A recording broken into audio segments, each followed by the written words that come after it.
Isa sa mga daily routine na ginagawa ko sa araw-araw. Ito tingin ko medyo rare to. Hindi nyo makikita sa pet shop to.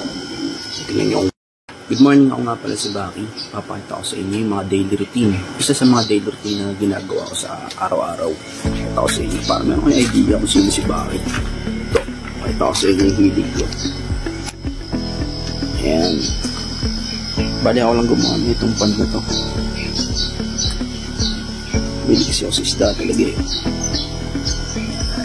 So every morning pinapakain natin to. Tingnan nyo kung gaano sila kadami. Mayayain kasi yung mga yan eh. Dami diba?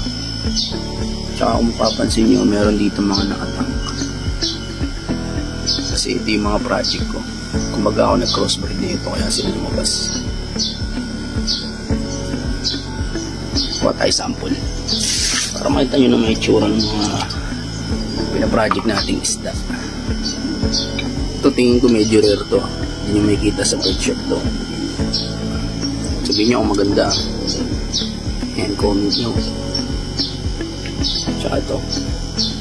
Hindi nyo makakita sa pet shop nito mga idol.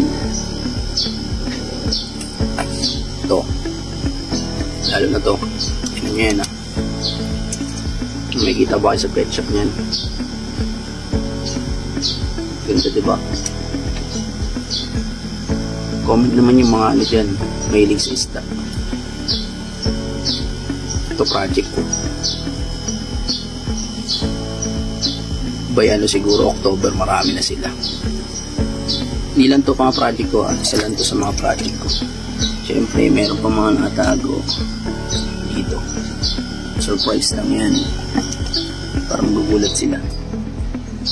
Ito isa pa dito. Akala nyo walang isda no? Ayan o. Ayan o. Ang ganda. O diba? Ito pa.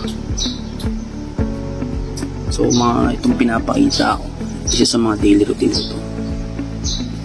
So yan, tumambay dito eh. Tingnan nyo. Kahit kayo tingnan nyo. Diba parang nature trip to.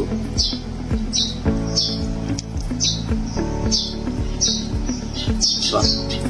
Pwede nga rin lagay yung pagkain dito sa kamay ko. Lalapit yung mga yan.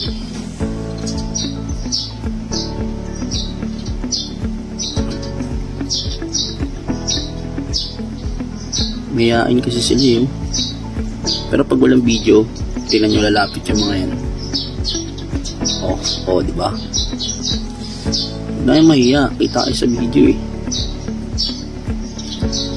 So yun lang guys. Sa susunod ulit, pakita ko sa inyo mga iba kong daily routine.